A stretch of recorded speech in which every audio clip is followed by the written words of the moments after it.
warahmatullahi wabarakatuh. Gimana kabar kalian? Semoga dalam keadaan sehat. Sudah siapkah dengan pembelajaran hari ini? Nah, kalau sudah siap, kalian disiapkan buku tulisnya maupun buku paket IPA.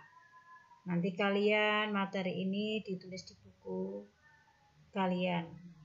Nah, yang pertama melanjutkan kemarin mengenai suhu dan perubahan. Nah, ini materi yang kedua yaitu mengenai pemuaian zat padat, cair, dan gas. Zat berupa padat, cair, dan gas akan mengalami perubahan ukuran bila suhunya berubah. Berupa apa? Yaitu pemuaian atau penyusutan. Jika suhunya naik, maka akan memuai, berarti ukuran bertambah. Jika suhunya turun, maka akan menyusut, berarti ukuran berkurang. Jadi pemuaian adalah pertambahan ukuran, yaitu panjang, luas, volume, zat karena bertambahnya suhu. Sekarang pada pemuaian zat padat. Pemuaian pada zat padat meliputi muai panjang, muai luas, dan muai volume.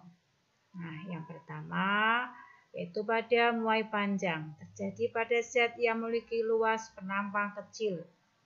Alat yang digunakan namanya alatnya Mason-Brook. Nah, pada bagian ini namanya alat Mason-Brook, digunakan untuk apa? Yaitu pemuaian bertambahnya panjang zat padat jika dipanaskan. Berarti kalau dipanaskan akan bertambah panjang, yaitu pemuaian. Zat padat tergantung pada jenis padat itu.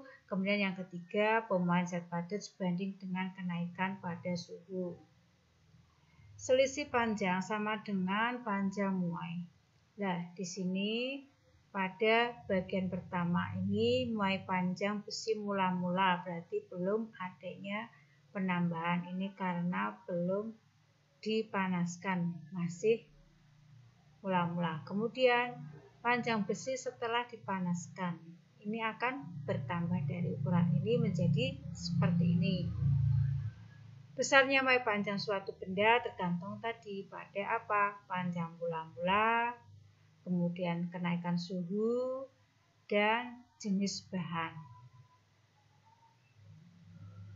Secara matematis dirumuskan untuk muai panjang yaitu L sama dengan LO atau L0 1 ditambah alfa dikali delta T. Keterangannya L-nya panjang akhir, L0 panjang mula-mula, delta T pertambahan panjang, alfa ini bacanya alfa yaitu koefisien muai panjang, delta T kenaikan suhu. Untuk mencari delta T nanti suhu akhir dikurangi suhu awal.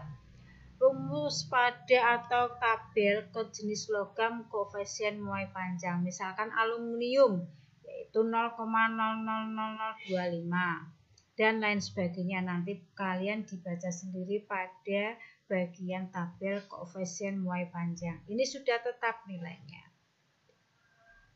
Muai luas, besarnya muai luas tergantung pada luas mula-mula, perubahan suhu, dan jenis bahan.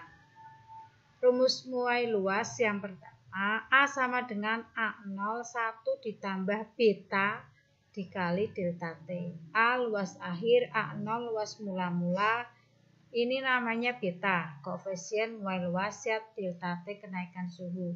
Untuk mencari beta yaitu 2 kali alfa atau koefisien muai panjang. Pada koefisien panjang kalian nanti tadi bisa dilihat pada tabel, misalkan besi, aluminium, dan lain sebagainya.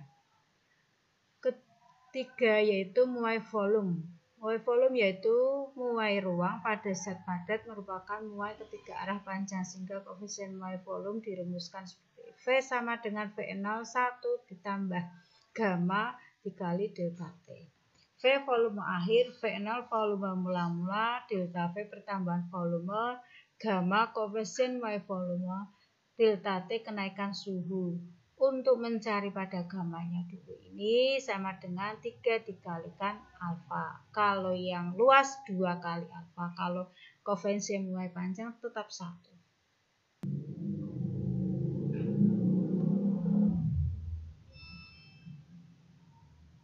Pemuaian zat cair. Zat cair hanya dapat mengalami muai volume. Namun saat muai zat cair tidak berlaku untuk air antara suhu 0 dan 4 derajat Celcius karena pada suhu ini justru menyusut jika dipanaskan disebut dengan anomali air. Yang ketiga, pemuaian gas. Gas juga hanya memiliki muai volume. Contoh dari pemuaian gas, balon yang dihubungkan dengan pipa kaca, kemudian pipa kaca dimasukkan ke dalam air panas, maka balon akan mengembang. Hal ini menunjukkan bahwa gas dalam balon memuai. Koefisien muai pada gas umumnya sama besar, yaitu Y sama dengan atau gamma 1/273 derajat Celcius. Contoh pada pemuaian. Yang pertama, pada pemasangan kaca bingkai diberi celah agar kaca tidak retak saat memuai kena panas. Yang kedua, pada tutup botol rapat dibuka dengan mudah jika disiram dengan air panas. Hal ini saat dipanaskan tutup botol dari logam tersebut akan memuai lebih cepat daripada botol kaca. Yang ketiga, pemasangan saluran kereta api diberi celah agar besi tidak melengkung saat memuai ketika kena panas. Di sini pada malam hari pada celahnya akan meregang, kemudian pada siang hari akan menutup. Contohnya lain pada pemasangan roda besi pada roda pedati. Sekarang pada bimetal, yaitu dua keping logam yang berbeda koefisien muai panjangnya dijadikan satu dengan cara dipaku keling atau dilas. Pada panas, bimetal melengkung ke arah logam yang koefisien panjang lebih kecil. Jika didinginkan, bimetal akan melengkung ke arah logam yang koefisien muai panjang lebih besar. Pemanfaatan bimetal yaitu pada saklar otomatis, pada setrika listrik, termometer bimetal, lampu tanda arah atau sen mobil. Contoh soal. Pada suhu 20 derajat Celcius, batang besi panjangnya 2 meter. Setelah suhunya mencapai 80 derajat Celcius, panjang batangnya besi menjadi berapa? Bila alfa dari besi itu 0,00011 derajat Celcius. Diketahui pada LO-nya 2 meter, panjang mula-mula delta T 80 dikurangi 20 menjadi 60 derajat Celcius. Koefisien muai pada besi atau alfa 0,00011 derajat Celcius. Ditanyakan pada panjang besi menjadi berapa pada akhir, berarti panjang batang besinya atau LT. LT sama dengan L0 1 plus alfa dikali delta T, yaitu L0-nya 2, 1 alfa koefisien muai panjang pada besi 0,00011 derajat Celcius dikali delta T-nya suhu air 60. Turunkan 2 meter. 1 ini dikali ini 0,00011 dikali 60. Hasilnya 6,6 kali 10 pangkat min 4. 2 meter 1 ditambah 6,6 10 pangkat min 4 menjadi 1,00066, sehingga 2 tambah dikali 1,00066 menjadi 2,00132 meter. Jadi panjang besi menjadi berapa? 2,00130 meter. Nah, dari penjelasan ini kalian semoga bisa memahaminya. Selamat mengerjakan pada LKPD pemuaian zat padat, cair, dan gas.